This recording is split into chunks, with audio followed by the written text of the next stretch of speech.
when you close the business because the feeds have gone up. By the time the business changes, nobody will tell you that the business has come back to normal. When you give up, these ones that you are living in the business, they will enjoy. Yeah. And you start talking in past tense.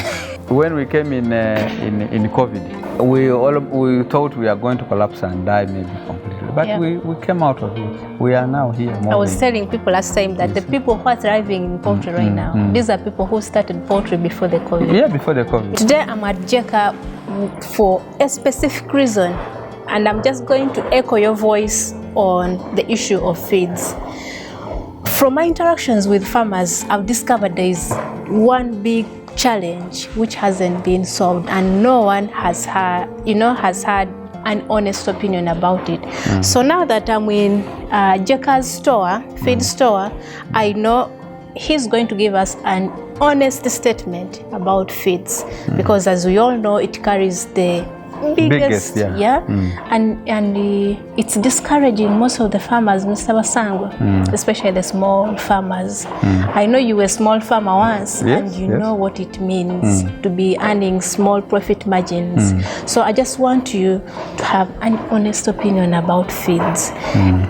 Is there any way someone can deal with the feeds so that they can stay in business and they grow as big as Jeka? Is there a way? Yes, good afternoon viewers and our farmers in Uganda and the rest of the world.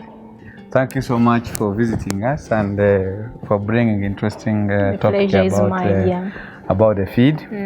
Actually, for sure, feed takes the biggest percentage of the income at the farm, because it takes about 70% of your production. Such a huge percentage. Such a huge percentage. And then you remain with 30% of what you produce. Sometimes it goes high because of the seasons that we have in Uganda or in the rest of the world. There are sometimes when our farmers are off season, and we depend on the stores for business people. Sometimes the feed shoots up. But for a small farmer, what would you do for that? Number one, you accept to take the small margin. Don't go off the business, because by the time you come back, other people have already made the money. So you move slowly with the kind of situation at that moment until you get the better good season. But there are sometimes where the birds consume sometimes 55%. Sometimes when the prices of the products is also high. So you only get those advantages when you're still in the business. When you close the business because the feeds have gone up, by the time the business changes, nobody will tell you that the business has come back to normal.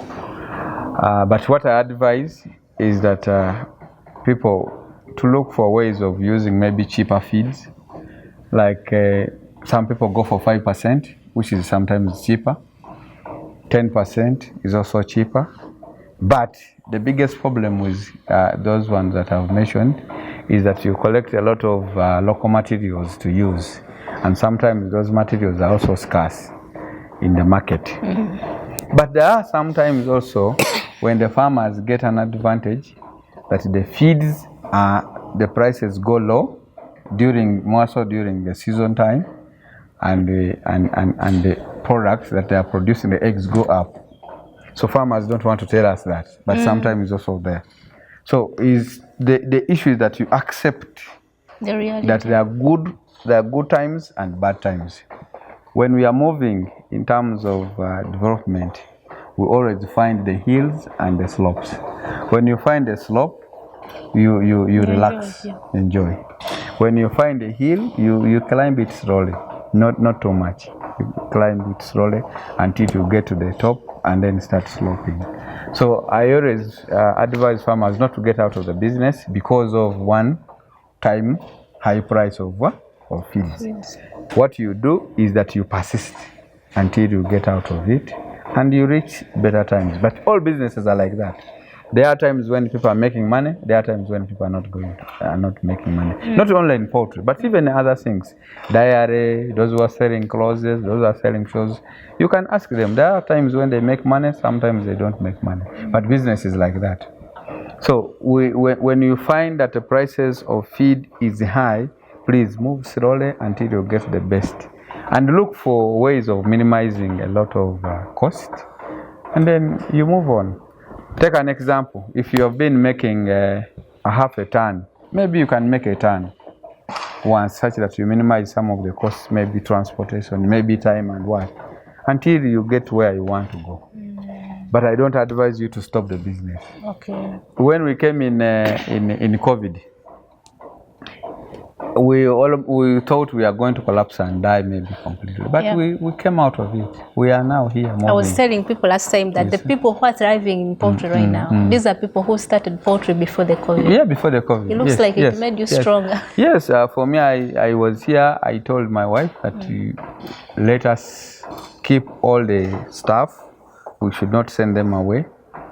If the business is collapsing, we collapse with them until everything that we can eat together with them gets done, and we ask them to go. But where are they going now? And what if we want them tomorrow? What statement are we going to make? So I said, okay, let's persist until we maneuver, and God helped. So I know this is a bit maybe out of line, but you have Solprovit here. Yeah, this is Solprovit. And you mentioned the alternatives. Now, agri companies like now they are trying to promote BSF. They are trying to promote Azola as an alternative to expensive feeds. Me, I don't understand that. I only understand this, but what I understand is the percentages.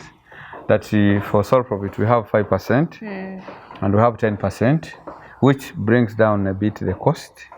And the 20%, me, I prefer using 20% because 20% takes few raw materials that like maize bran and lime. Those are the only items that you add in for 20%. But for 10%, people have to look for soya, they look for sunflower, cotton, maize, and all those ones. So me, I try to avoid looking for many items to add in my feeds. Even 5% does the same. So I opt to go for fewer items to add in my feed because I have a huge farm that needs a lot. So if I get many suppliers, sometimes I may fail to control the quality at my farm. So I opt to go for 20%, which takes less materials. So that's what I do. But we import it from Netherlands and we use it here specifically. We bring it to our farm. But we are not selfish. Our fellow farmers ask for the feed and then we give them. We give them also to use, such that we grow together. Are you planning to start making it from here? With time, reduce on the costs? With time, you never know. We will start on that, but for now, we are still working on producing a bigger number of eggs to at least to try to satisfy the market a bit. I know we may not satisfy the market, but at least to produce enough for our customers.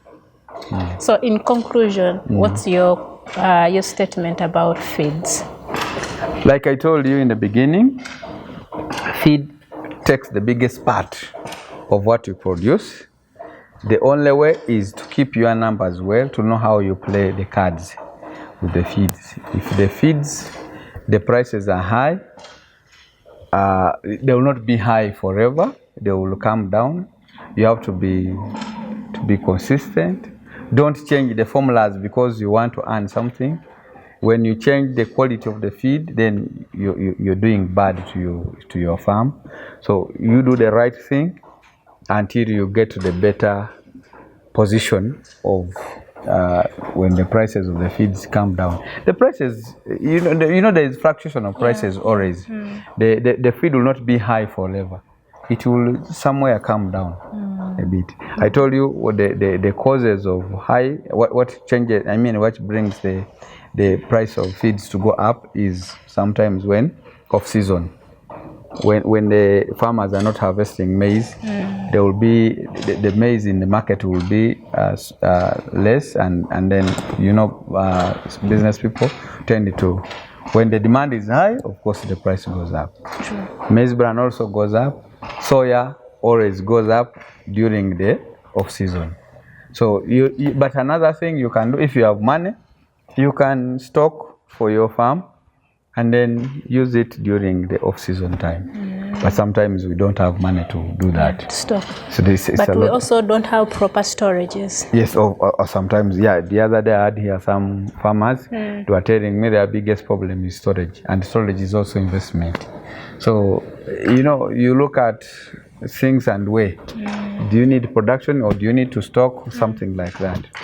Interesting. Thank you so much for giving us that statement on feeds. Now there are no shortcuts when it comes to feeds. Let's do more research, and I know sometime maybe in the future someone will come up with a solution that will be, maybe we have a breed which eats less and it gives more.